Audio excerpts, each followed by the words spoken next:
looking out for each other. Alam mo ba, isa sa mga pinakamahirap gawin sa mundo na to, yung matuwa ka sa achievements ng ibang tao, sa mga material possessions nila tulad ng bahay, sasakyan na nabili, or sa mga romantic relationship man yan, or sa career.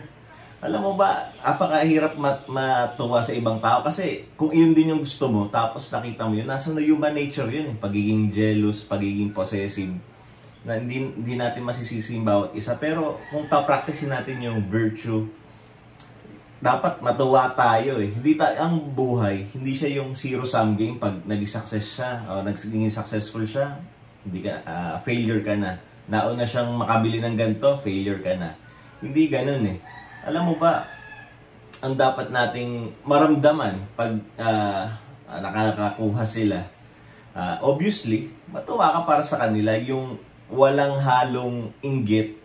Alam mo, nararanasan ko yan na syempre, mga nauna sila sa promotion or sa financial success or ganito yung naaabot na nilang estado sa buhay, nakakapasyal sila sa ganito. Ako, hindi ako exempted sa ganun.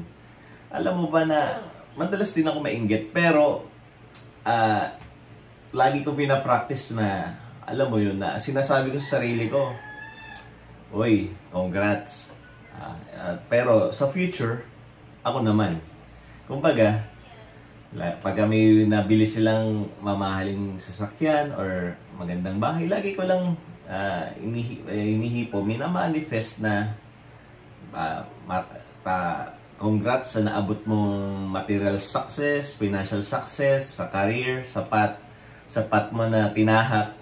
Alam mo ba na masaya ako para sa'yo, pero alam ko na next round, next time, maaabot ko din yan in God's time.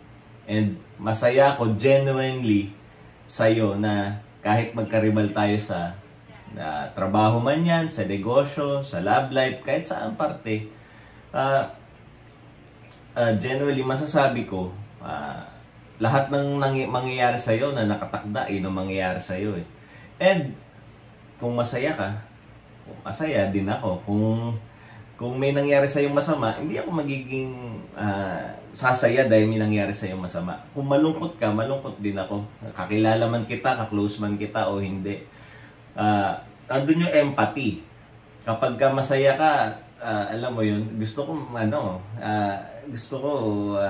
masaya lahat ng nakapaligid sa'yo, di ba? Kung ako, masaya ako, ayoko nang, alam mo yun, gusto ko ang ma-attract ko din yung mga taong, yung pipiliin mo yung kaibigan mo na, uy, masaya sila dahil naabot ko to, masaya sila dahil na-promote ako, masaya sila dahil lumalago yung negosyo ko. Iyon ang gusto kong ma-attract ng mga tao sa buhay ko.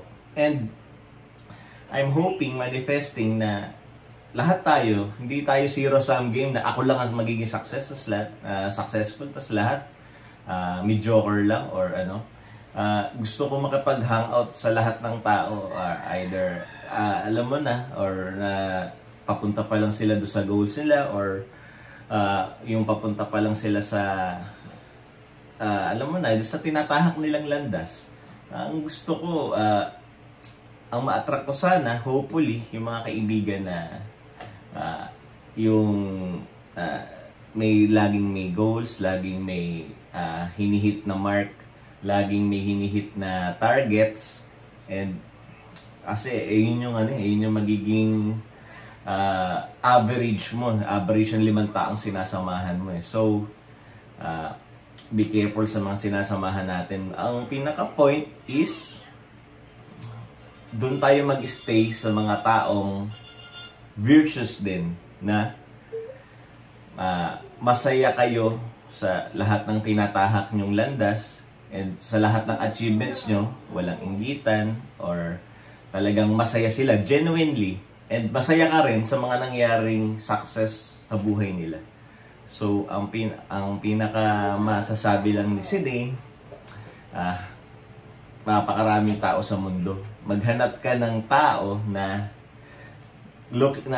looking out for each other, meaning masaya siya sa success mo, masaya ka sa success nila, and alam mo yun, in your different timelines, syempre, magtutulungan kayo. And yun ang pinaka friends for keeps, di ba? Na,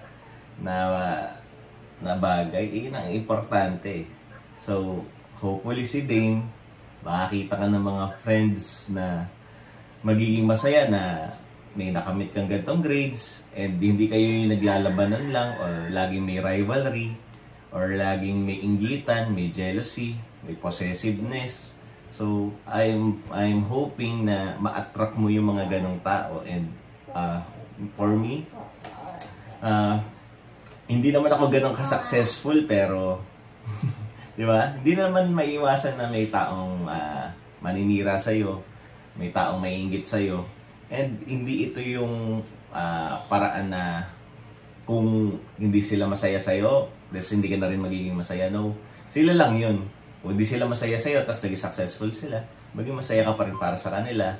And hindi siya yung hindi siya yung alam mo na kung ano ka, yun din ang itatrato ko sa'yo. Hindi. Mabait ka, kahit ano pa yung circumstances mo. Mabait ba siya o hindi? No. Lagi kang mabait sa lahat ng tao, pero mag-focus ka dun sa group of people na may same na vibration, may same na sync na na masaya kayo para sa isa't isa. So, hindi ka na pahabain. And magbabay ka na si Dane. Bye! Bye! Bye mga ka-stoics. Huwag mababagsak. Bye!